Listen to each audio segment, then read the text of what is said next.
ધોળકા તાલુકાના શિયાવાડા ગામે આજે શ્રીમદ ભાગવત કથાનો ત્રીજો દિવસ હતો। આ કથામાં કથાકાર શ્રી સૂર્યપ્રકાશ મહારાજ બંદરખાવાળા છે। કથા આયોજનથી ગ્રામજનોમાં અનેરો ઉત્સાહ જોવા મળ્યો હતો। કથા પુનર્વતી બાદ આરતી તથા પ્રસાદ આયોજન કરવામાં આવ્યું હતું। ગામમાં ભક્તિમય આનંદ છવાઈ ગયો હતો।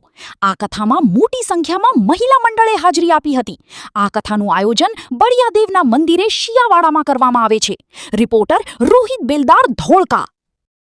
ધન્યવાદ, તાળીથી વધાવી દો। ભગવાન ખૂબ આપો વ્યાસપતિ આશીર્વાદ, હનુમાનજી મહારાજ એમને ખૂબ આપો એવા આશીર્વાદ, ભાગવત કથાનું કંઈક પણ પુણ્યદાન એમને મળે એવા વ્યાસપતિ આશીર્વાદ છે મારા। ધન્યવાદ, ધન્યવાદ। બરોબર।